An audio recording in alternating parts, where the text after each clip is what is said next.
Alright everyone, I'm going to do a quick video here covering one of the first fleets that you can get up front, give you an idea of the best ships and the general strategy behind it. We're going to be covering the Home 1 fleet, mainly because it's one of the better starter fleets you can get, and the other reason is it's a little more accessible for people coming up through the ranks compared to the Malevolence and the Negotiator. And if you have the right ships and you got it set up correctly, it can still be useful even into the mid tiers. I'd have to ask my upper guild members if they still use it in the top tier at their GP level or not, but it's still a good overall fleet no matter what.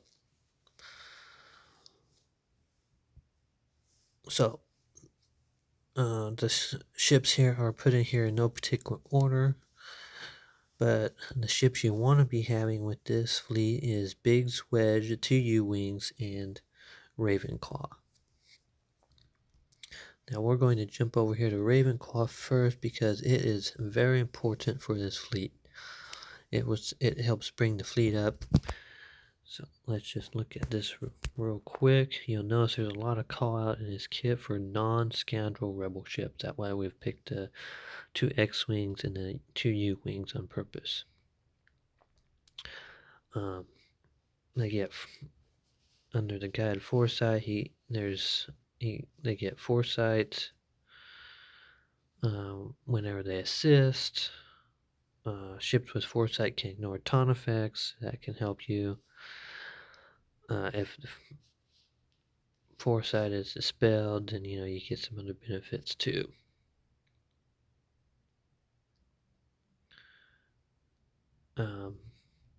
Ravenclaw gains foresight at the start of his turn and put a target lock on a random enemy. He didn't already have it for 2 turns. This is important because this team runs on a target lock. It's one of the key components in this fleet is the target lock. Whenever foresight expires on a non-scoundrel rebel ship, that ship gains offense up for 1 turn. There's that foresight expiring buff that I was talking about a second ago. Whenever enemy is inflicted with target lock, Ravenclaw gains foresight.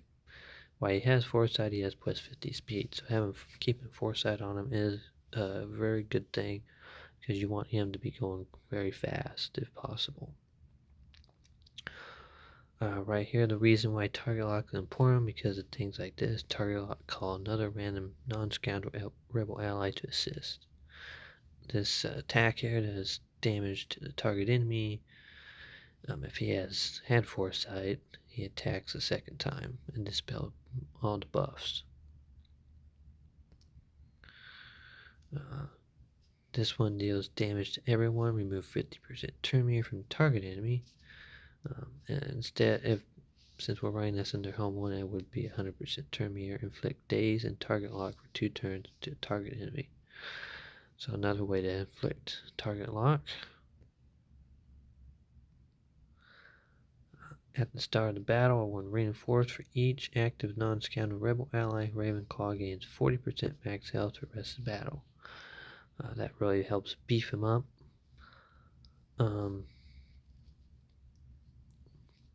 Ravenclaw's attacks can't be evaded, and his allies gain 10% offense. If home 1 is an allied capital ship, they instead gain 30% offense. Gives you a big boost in offense. Rebel allies who didn't have defense up gains defense up for 1 turn at the start of every enemy's turn. Helps make it more tanky. If a non-scoundrel ally without defense up is damaged by enemy attack, the enemy is inflicted with defense down. So, I would personally recommend putting him in your starting lineup because he does so much.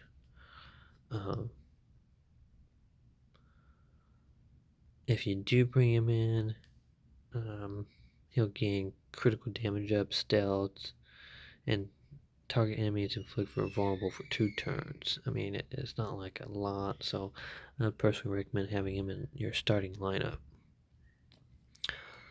Now let's quickly look over here. So Biggs and Wedge, they kind of feed off each other.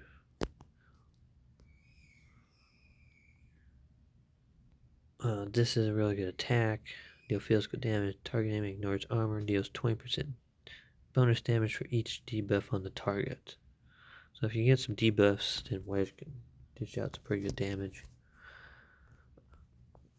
His KX-9 laser cannons deals target enemy, inflict damage over time for 2 turns, plus an additional 2 damage over time effects on a critical hit. So you definitely want to try to get his critical hit up. Critical chance, I mean. Wedge gains 25% turn mirror whenever he attacks out of turn. So there's another reason why he wants people to be calling assists, like under Ravenclaw. Wedge's X-Wing has plus 15% speed and plus 15% critical chance for each enemy that is buffed. So if they have buffs on themselves, then Wedge gets faster and has a higher chance of landing his first attack here, which does 20% bonus damage for each debuff on the target, which again ties back around to this, which means you need to have a critical hit to get this damage over time on. So if you get all 3 damage over time, that'd be a plus 60% on his basic.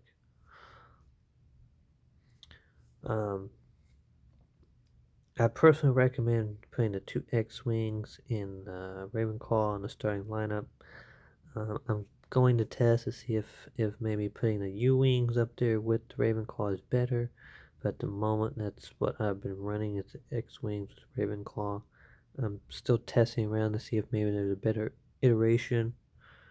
But for now, that is what I've found to be useful. Okay, this is Biggs. This is another spot where you definitely like to have target lock. Call random ally to assist. Target lock. Just deals physical damage, puts offense down, which helps Wedge. This here is deal physical damage to target enemy and inflict target lock. So there's another person that can inflict target lock. Biggs and Ravenclaw. Ravenclaw has 2 ways to do it. Biggs here, as you can see, has 1 way. But it has to be on a critical hit. It does give you a plus 5% critical chance for each rebel ally.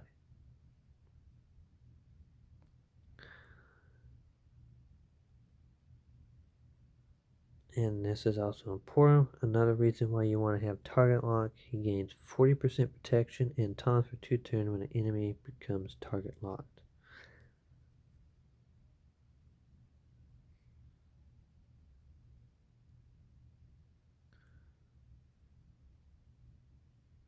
If you do bring him in as a reinforcement, he gains protection up for 30% for 2 turns, inflicts target lock on target enemy for 2 turns.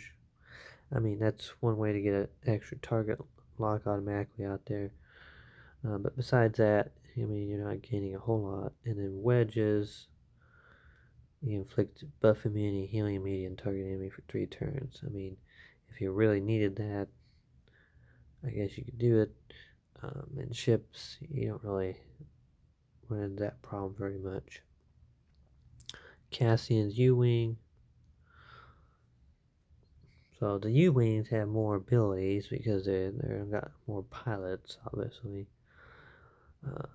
Deal special damage to target enemy and call target ally to assist. This is where you can call a specific target ally. This is good. They both have additional 30% critical damage, and they're guaranteed to be critical hits. So he synergizes with all the previous mechanics we're talking about really well.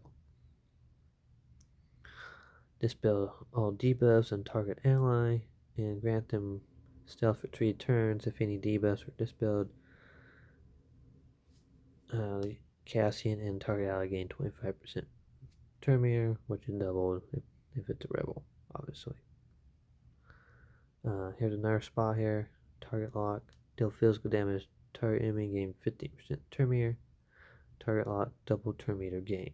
So there's another instance of where you can get that target lock. That helps. Cassian gets plus 60% counter chance. All while he's active, all allies gain 25% critical avoidance and 25% defense when attacked by target locked enemies. These bonuses are doubled for rebel allies. Definitely helps with survivability. Here's another spawn here as a target lock. Expose enemy for 2 turns. This skill is dispel all buffs on target enemy.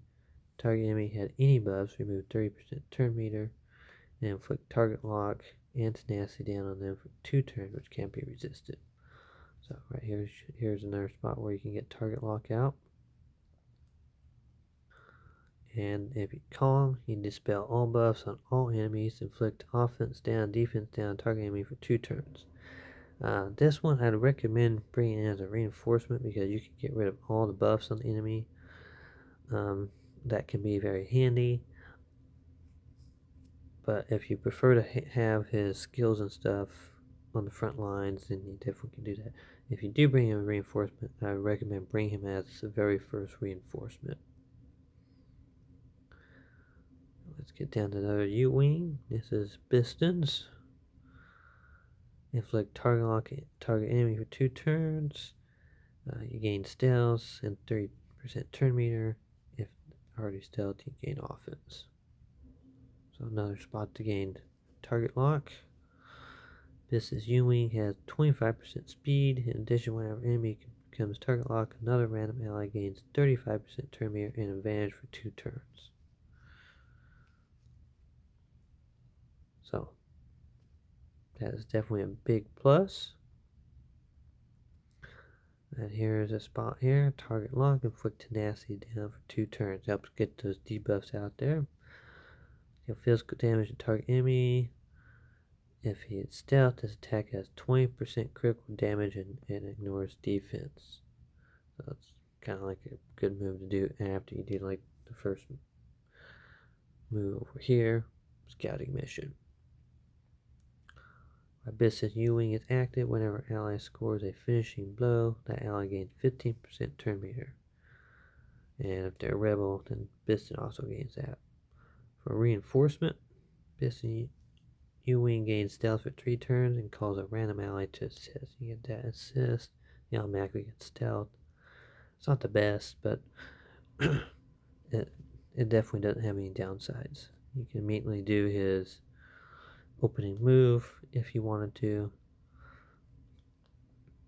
Okay, now since we don't have enough rebels, the resistance X-Wing and the Poe Dameron's X-Wing is what I would recommend to fill in those last 2 slots. They obviously are not rebels, so they don't synergize as well, but they do have some good mechanics that will assist you in the battle. If for some reason you start losing your first 5. I mean, this, like for example, he can inflict target lock for 2 turns right there. So, I mean, that kind of helps. Poe Dameron has some good mechanics that generally help support, but it's not really on the level of the other X-Wings or U-Wings that's really going to help boost up the team. Let's go cover Home 1 real quick. Show you why. Some more reasons why the team works. Whenever you attack out a turn, you have plus 50% critical damage. And gain protection up 30%. These bonuses are doubled for rebel allies. And basic is really good. Calls a random ally to assist. Very good. This one you dispel all debuffs, recover 50% health and protection, and all allies gain advantage. Helps get you those critical hits, and it's like a cleanse and a health on one ship. Fortunately, it's only one. Defiant Volley is very good. Stronger version of his basic. Deal damage to all enemies and call 2 random allies to assist. And Master Plan is kind of like giving your entire fleet the ability to take 2 turns per ship. So all allies gain 100% turn meter. You gain the Master Plan. Once you use the Master Plan, or after the ship uses an ability during this turn, you basically use the Master Plan, your cooldown is reset, and you gain 100% turn meter again. Basically 2 turns back to back for your whole fleet. Very powerful. Definitely rivals some other ships on power for the kind of ultimate. And it's only has a cooldown of 5, so it's very quick to get to if you can get your home one fast enough. Obviously, if you want the fastest, you need to get Admiral Akbar to Relic 9. So hopefully that helps give everyone a good idea of what you need, how this team works. Target lock, call to assist, that helps drive the whole team, and you want to use those 5 rebel ships. Recommend those 2 resistance X-Wings to kind of back you up, and hope this helps. Please like and subscribe, trying to reach 1,000 subscribers, and hope you're enjoying the videos I'm putting out. This is the way.